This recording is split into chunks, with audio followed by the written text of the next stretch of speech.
Marjorie Taylor Greene held, I guess, what you would call a town hall, and it went horribly, horribly wrong. One man was tased, and another individual screamed that Marjorie Taylor Greene is a butch body bigot. At least 3 people were removed from the event. Here's a guy who was tased.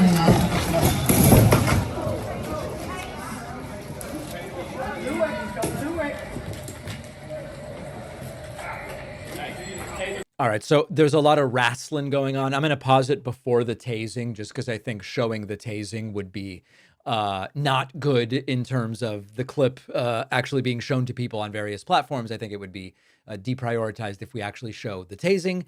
Then another protester, as they were being escorted out, yelling, "You butch body bigot," at Marjorie Taylor Greene. It's kind of hard to hear, but let's see if we can.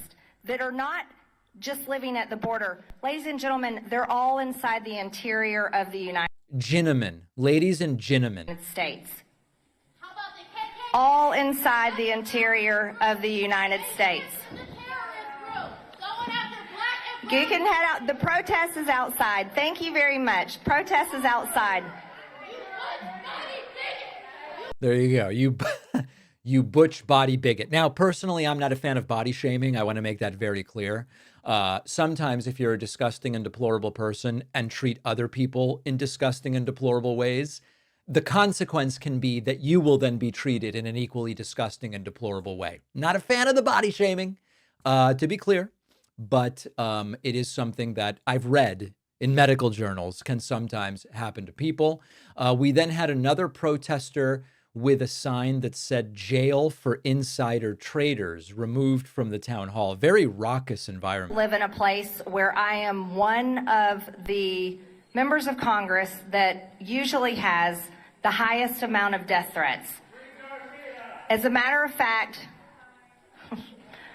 as I live in a place where so you could kind of see that person being pushed out. And then finally, Marjorie Taylor Greene dealt with a question about Trump being physically or mentally unwell. She did not like this question. Okay, listen.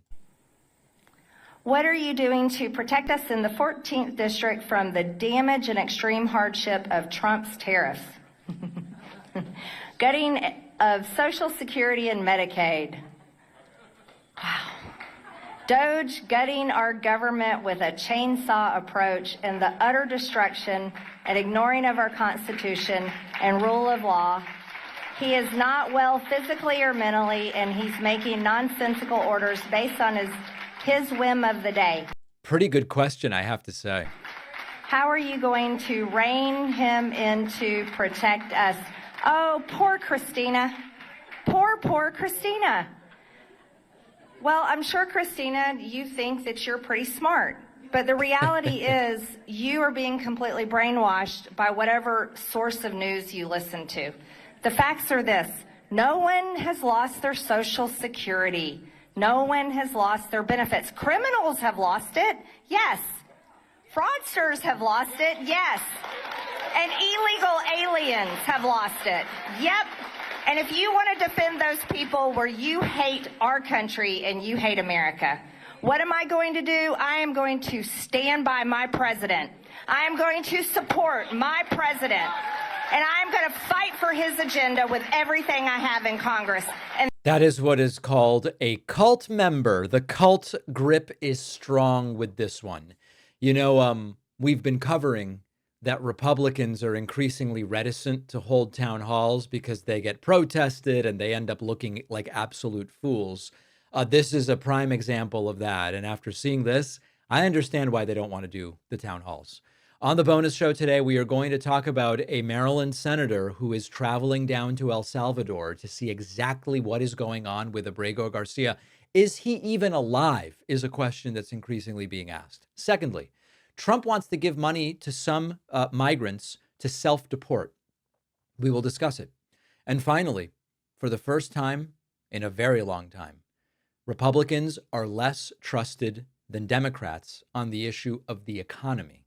We will discuss all of those stories and more on today's bonus show. Remember that my book, The Echo Machine, now a New York Times bestseller, if you can believe it. Thanks to you. Continues to be available everywhere books are sold. If you've bought the book, please remember to review it. We are now, where are we? On Amazon, we are at 853 reviews. We would love to get to 1,000, and I will say more about, I did more interviews, by the way, related to the book. You can find them all at davidpakman.com/press. So I'll see you on the bonus show. I will see you back here tomorrow. What a day.